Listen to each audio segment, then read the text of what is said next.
morning. Good morning. How are you? I was looking for a little something to put prop up this computer on. I hope you all are well this morning. It is such a blessing to see you this Thursday. I mean it from the bottom of my heart. Like, yes, we're here another day. As my friend would say, 10 toes down. This is what we do. This is how we do it. I'm Jackie Glass, Mama, Navy vet, certified doer, and laced up legislator for the House of Delegates 89th District. So grateful. We had our first celebration / fundraiser last night, where we got the opportunity to meet with all kinds of people and talk about where we have been and where we are going. Some remarks just based off of the other night. You know, I'm processing. I lost some sleep over some things that didn't go the way I hope they went, but we're doing some lessons learned. Good morning. We're doing some lessons learned, but the most important thing I think it was to recognize is that the room was filled with all kinds of people. There were people that were unhoused. There were millionaires that were not black, that were not, you know, white men. There were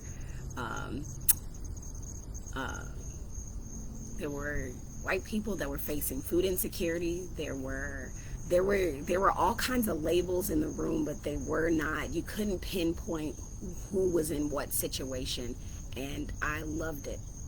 I'd love to see all kinds of people. Good morning, Ari. I'm so grateful for you.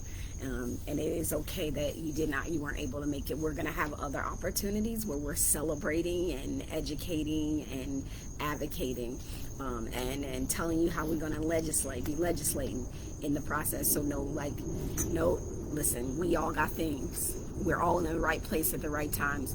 But what I will share with you all, that I'm going to share with everybody is that there's always an opportunity to be a part of what we're trying to do. It ain't all about it's a lot about getting fun, but it ain't all about that. Let me just say that. It ain't. We talked last night about money, power, and respect, and how we're in a season where those are the things that are going to matter most. Good morning. So I want to just pause for a second and express gratitude to Quincy, who just said good morning, who allowed us to use his space on 21st Street Gallery, Quincy. An absolutely phenomenal, beautiful place.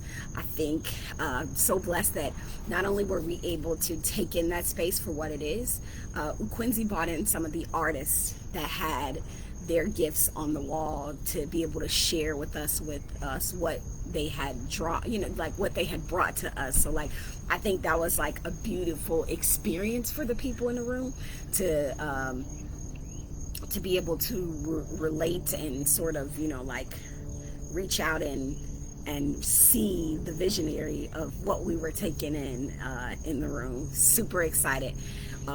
Quincy and I are actually working on a really big project, and I'm excited to be able to share it with you all once we get it all together.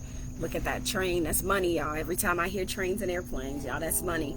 We got to get people doing a better service, walking through our using our spaces and places. So thank you to everybody who couldn't come. Thank you for everyone who could make it, and all those that couldn't make it, but were like, I'm just sending love and success to the event, because I'll debrief. I have my things that I could have done better, but I'm grateful. I think it was an awesome evening. With that being said, let me express gratitude to the team for getting prepared. Thanks, Vince, for making sure I had all the news that we can use today. I want to hone in on something we sort of hit on last night. Something that I said that I saw, the crowd really sort of respond to was the fact that, it is really hard to say that we need to shame the devil when the devil does not give a damn. And they're all like, yeah, really, let's think about the way folks are operating They don't care if you call them out for lying. They'll double down on their lie and then do something hypocritical. That doesn't matter. Like, it doesn't matter. I was listening to the Breakfast Club the other day, and the donkey of the day went to a congressman in Pennsylvania. And this congressman in Pennsylvania had voted against the Respect Marriage Act, right? That just went through Congress. So he voted against it. And that was just saying that we would honor marriage for what it is. Like, we don't get to dictate that. And then 3 days later, he went to his son's wedding with his husband and said he was honored to have a new son-in-law, and was celebrating the marriage of his son to his husband, when 3 days prior he voted against the Respect Marriage Act. And so, like, we can't put ourselves in a place where we are calling folks hypocrites because they don't care. They don't care. We can't put energy into that. We have to put an energy into the things that resonate with us, but put on Front Street for the people that we need them to resonate with us, that we need to get to the voting box, that we need to be advocates, that we need to be able to educate, to take some steps forward. And so I thought it was really important. Oh, that's okay. Yeah, we appreciate you. We appreciate you. Look, I want everybody. I don't want nobody getting COVID. So, like, long COVID is real, and we've got to make it through. So take care of yourselves. And good morning to the always here listener, Miss Charlene. So, like, listen, we have to. Hey, good morning. We have to recognize that that's real. Like, you cannot shame the devil when the devil doesn't care. The devil will just keep doing what they're doing. So we've got to do a better job of advocating and educating. What I want to do is, I'm going to put this a little smaller so that I can put this brief with, here we go. So here's the deal, y'all. The fact of the matter is that right now, our Attorney General, I won't say bless his heart, because I don't necessarily bless his heart in this situation. There's a lawsuit. There's some money. That's money, y'all. Fly in and out. Okay? Like, that's real money right there. Give a chance to fly over. But our Attorney General has decided to hop onto a lawsuit. Now, this particular lawsuit is regarding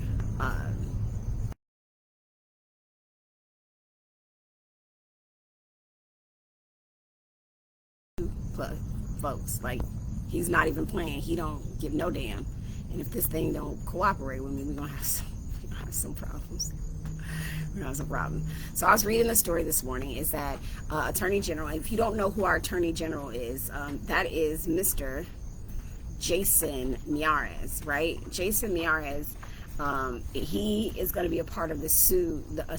He's joined 22 other Attorney Generals to stop this new federal law that has a discrimination that pretty much stops the ability to be able to discriminate against LGBT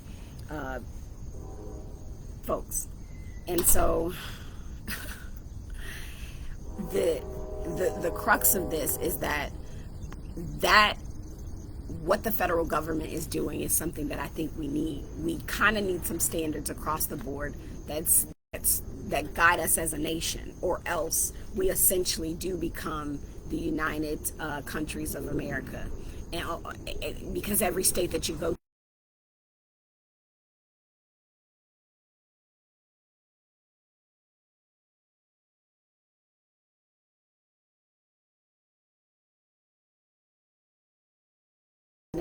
directed the Department of Agriculture, the USDA, which oversees like SNAP benefits, he made them update their non-discrimination policy and guidance following this Supreme Court decision that said that discrimination based on sexual orientation or gender identity falls under the umbrella of protections against sex discrimination, meaning you can't fire somebody simply for being homosexual or transgender. And so they doubled down, and the administration interpreted the decision of not only applying to the Civil Rights Act, which governs employment, but also to educational settings, which means like you cannot say you're not going to give someone access to free lunch because of or you know what I'm saying,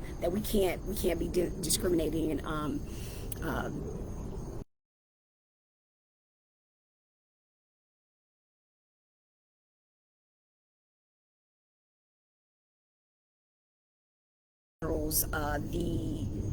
the top cop for anything dealing with reproductive rights. So they are going to try to start making it that the attorney general is the one who's going to prosecute these things. That's why I'm saying it's super important to understand his mindset and what's at stake for the Commonwealth, again, as we walk our way towards more things that deal with states' rights. And so what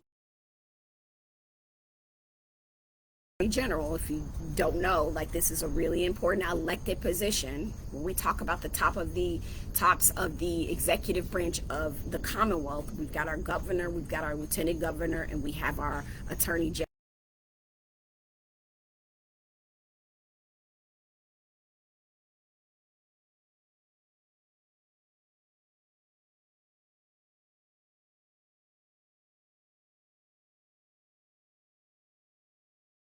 Law is forcing unlawful regulations, measures into schools, and holding hostage funding for school lunches.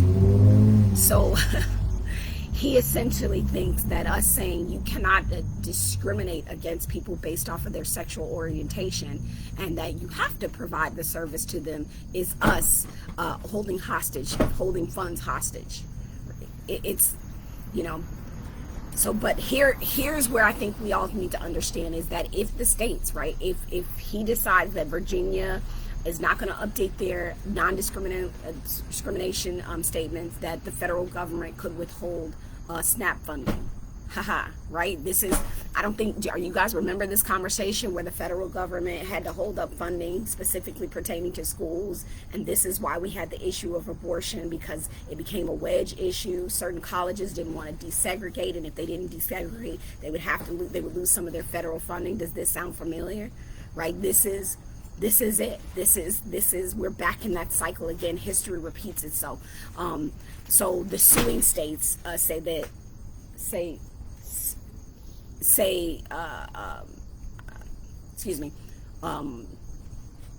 they're trying to block the guidance from going through and into effect until the case can be resolved. Same thing that they're doing. They just think it's an overreach. So know that this is what we're fighting up against. Here's why that's important for us right now. Like right now, right? When we talk about not discriminating, what do you think that pertains to? What big piece of legislation in our history, in our time, in the time since some of you guys have been born, has dealt with not discriminating? Do you know? What one piece of legislation? And if you can, drop it in the chat, that you can think of that deals with discrimination.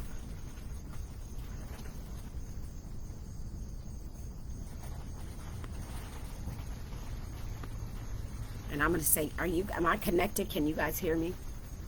Just making sure. If you can, drop it in the chat.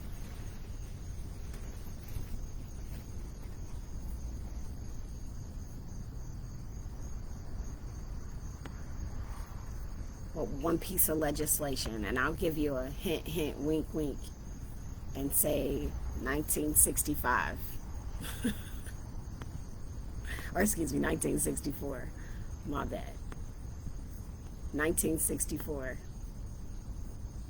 Right? So we're talking about, y'all, the Civil Rights Act of 1964. This is the next frontier, right? This is the next frontier for us. And if you're not sure, don't know what the Civil Rights of 1964, so the Civil Rights Act of 1964, it says, yo, we can't sex or national origin. And what we know is that it stopped discrimination based on all these things, whether it was hiring, firing, promoting, and it stopped us from being able to discriminate in public spaces, right, for public accommodation for federally funded programs. It also strengthened the enforcement of voting rights and the desegregation of schools. So if we look at exactly where the other side is going right now, okay, if we look exactly at where they're going right now, the next step is the Civil Rights Act of 1964.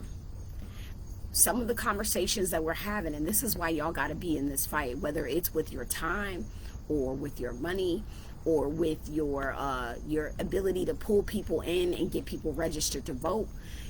The fact is that if they could remember, it's discrimination based off race. We already know that there's some heavy bias out there that says anything that is non-white ain't right. Heavy bias. Color, we see it. Religion, anything non-Christian ain't right. Sex, right? We just had the conversation about gender and public accommodations, right? The disabled. This is real. This is real.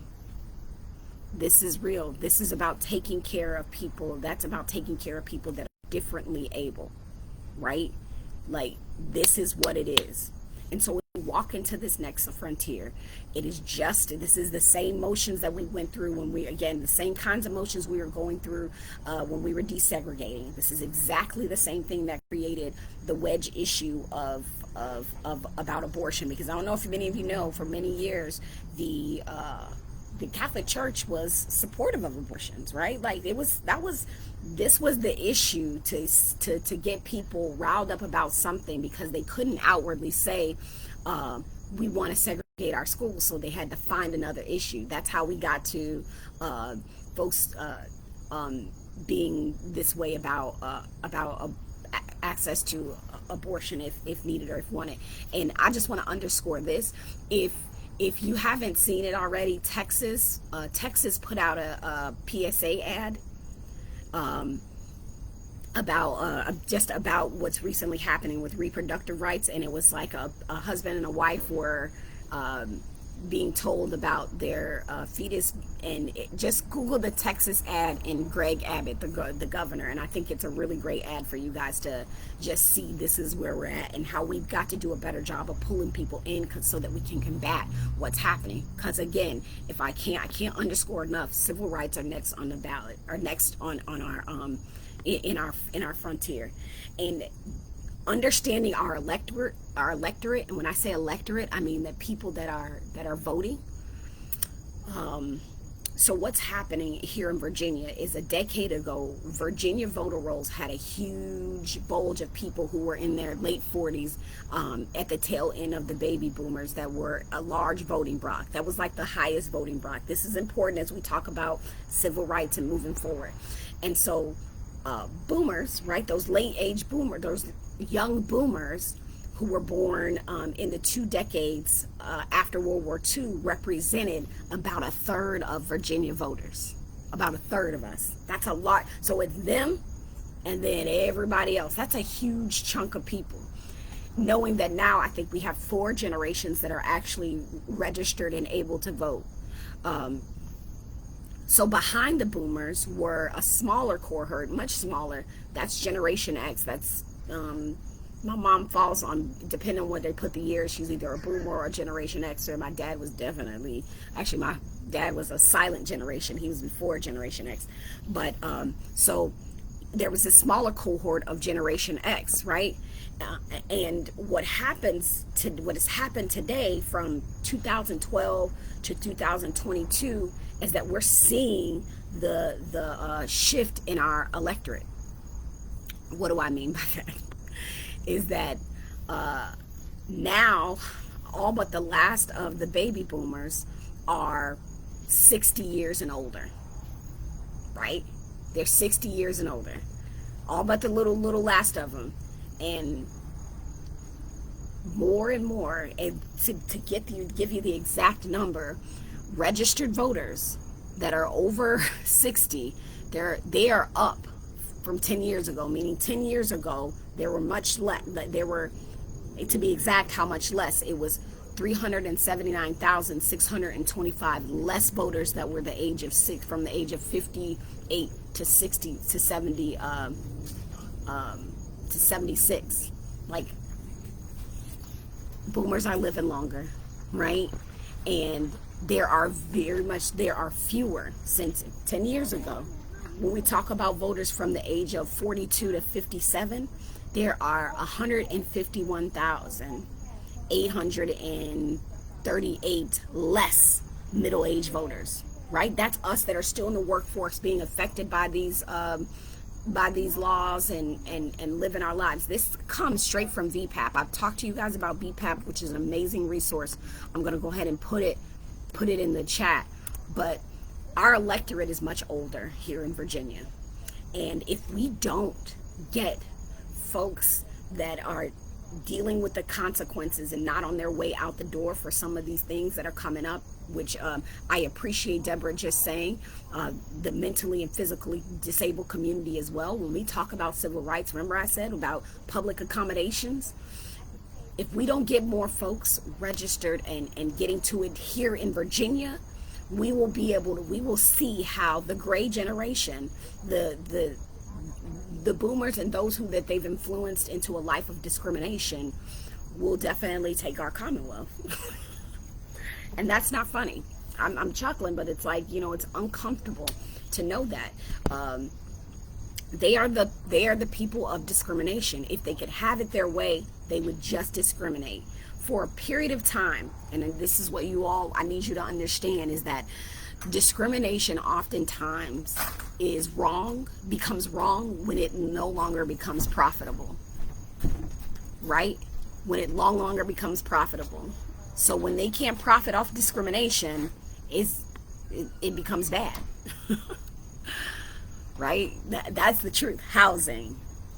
However, there are some that they built themselves to a wealth or built themselves to a mentality where it just doesn't matter. They don't want no gays. They don't want no Hispanic folks. They don't want no folks that have physical or mental disabilities. They don't want none of that. You know what I'm saying? None of it. So, like, that's real. We cannot operate as if that has not really happened. So if you give a damn about any of those subsets, if you give a damn about women, about women, about LGBTQ plus community, if you give a damn about the differently abled, if you give a damn about just like the diversity of people that we are and treating people, you know what, flat out, if you believe that we should have freedom and justice for all, like if you say that and you're like freedom and justice for all, then we got to get to work. We have to get to work. So my so what now what here is I'm doing a call to action for you. Look, if you go to and I'm going to pull it up here, when we all vote, right? Like, you do not have to register people to vote, but you can promote people getting registered to vote. So when we all vote was an organization, my dog is panting so hard, is just, it has an app to show you that you can put on your phone, or has a website, and I'm trying to pull it up here so that I can share with you guys, to tell people, like, it's time. Like, here we go, right here. Control C. I need you to get people registered, get people to check their registration right now. Like, and not only that, it's not just about getting people to register and getting people to check their registration. I'm gonna give you guys the Virginia Department of Virginia check your registration, because what you need to understand is, because of redistricting, some of you all will be voting in a different congressional district. So that's important too, to make sure that you go to the right polling stations. And if you find out that your polling station is different, you're going to need to know where that is. It's really, really important, because what's happening is we're voting for Congress, folks, and we need, as it comes down to it, we're going to need 2 more senators, and I think the next Senate race is not until next year or the following year after that. Don't check your registration.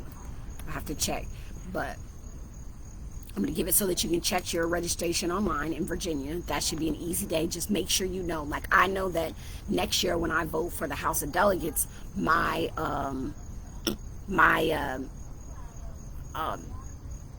district is going to change. I'm still in the 3rd congressional district, but I know a lot of people that got drawn out of the district. I'm trying to get this voter registrations for y'all, because I think it's important that we check your status, view your information. So in order to view your information, hold on. Okay.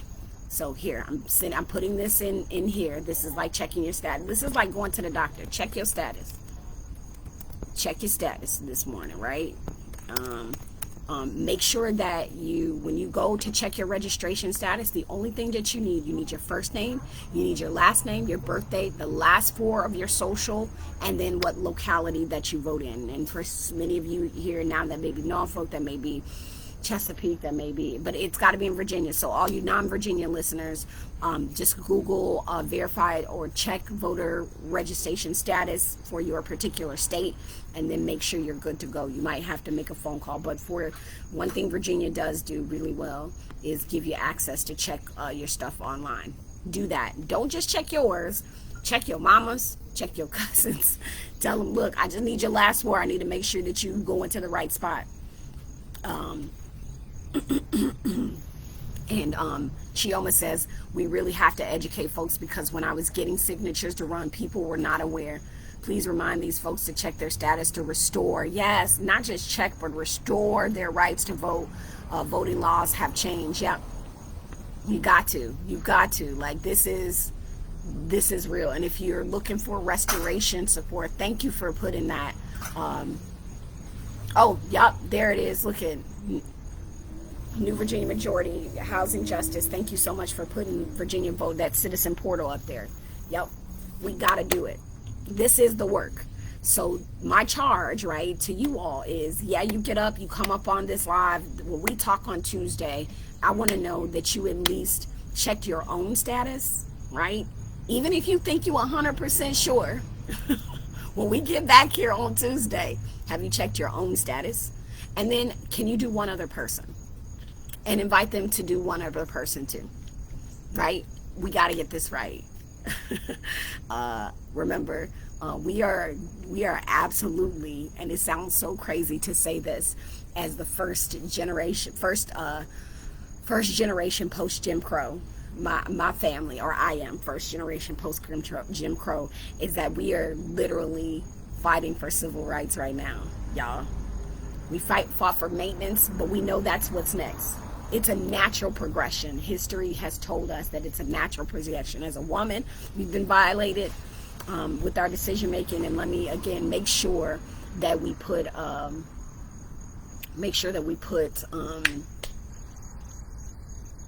goodness, I lost my train of thought, but please check your registration status. Yep, Ron, please, you too, make sure that you check yours too, because over where you live, I think you all shifted districts, at least for next election. I know that you You're going to have, especially for next year, you're going to have a new district for Senate, for state Senate, and for House of Delegates. That's 100% sure. I know that. If you're in Virginia, those numbers will shift, and you're going to need to know, because we know redistricting changed all of that. And the congressional side, what we're voting for this year, it's worth it. It's worth it. Remember, people not like you and I are fighting to be able to discriminate.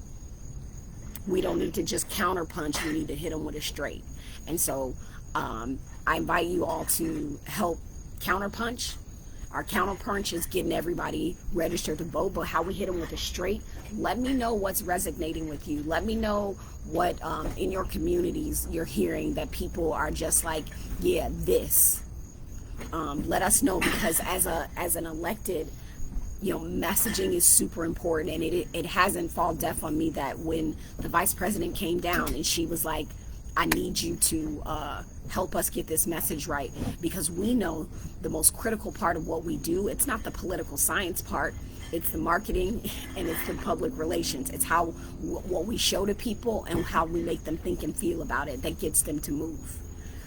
So that's where my ears, eyes, heart and mind are open to how we pull people in. Let's also honor and celebrate people like Chioma, who's on the campaign trail. Do not forget, if you're in the city of Norfolk right now, we have elections coming up this year that are local, and I cannot stress enough how much local elections are all the things. We've got 5 seats on the school board, 5 seats on the city council. There goes some money that are up, and we've got folks on the ballot, right? It is super important that we have people, because what's happening to what the folks that want to discriminate are doing is that they're understanding that you don't pay attention to local elections, and they're stacking they're stacking school boards and making it very difficult, right? That you don't pay a lot of attention to local elections, and they're stacking city councils and boards of supervisor, so that they can have an impact on your day-to-day life, rather than you waiting until July 1st, when the work that I do, right, the work that we do in the General Assembly doesn't hit you until July 1st, but the work that your mayor, your school board chair, and all your local elected leaders, hell, our sheriff is elected, our treasurer is elected, our commissioner of revenue is elected, our clerk of court is elected, right? Those people, what they do, they hit us like that. And I say this again, if tomorrow our council wanted to say that, well, they can't do that. Let's think. If tomorrow the council wanted to say that we will no longer pick up trash, that everybody needs to take their trash down to the dump because that service is no longer here, it happens.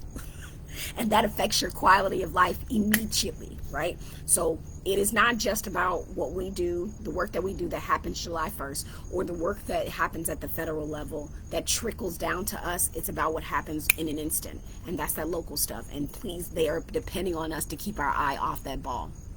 So let's pick that damn ball up and get the bouncing. All right, so bounce yourself to that website and check your registration. Go ahead and do it right after you finish this live. Go ahead, bounce on over there, and then follow up and get somebody else to do it. All right, we're gonna do great and be great because we're certified doers, and now the work starts now. I thank you guys for joining. Do not hesitate to reach out, and I will put Del J. I'm gonna put my email in the chat if you need anything. Virginia. Guys, I can't spell Virginia. It was a late night. G-O-V. And I still, yeah. Oh, thank you. Don't let me forget. Thank you for not letting me forget. Tonight, whew, Lord Jesus. Tonight I have a town hall. So if you're in the area, Freemason Street Baptist Church, 5:30 to 7:30, we have a town hall. Remember, we do that every single month because you deserve that. Every single month. I'm making sure I'm spelling this right. Yep, we have a town hall. You deserve that. So there'll be light refreshments at the town hall. I'm just sorry. I was just having a hard time with Virginia. No joke. Having a hard time with spelling Virginia this morning. These things happen. So tonight, if you're able to make it, come on out, ask all the questions, be a part of. Yes, and I have the Citizens Academy. If you missed last week, because the vice president came down last Saturday and I had to be up in Richmond, we rescheduled our second week of Certified Doers Summer School to this Saturday. I will make sure a post gets put up about that, and we'll send out an email to all you certified doers that signed up for summer school. Thank you for that reminder, Chioma. If you're looking to support candidates, I'm telling you this, we got to remember it goes beyond our space and place. You got an amazing person right here, Chioma, up in Petersburg, because it's going to take these cities, right? It's going to take localities across the Commonwealth to push the Commonwealth as a whole to do better things. Shout out to Richmond, Virginia, who just approved collective bargaining. Yo, that's a big deal. And I know some of us are looking at it like, when we going to get there?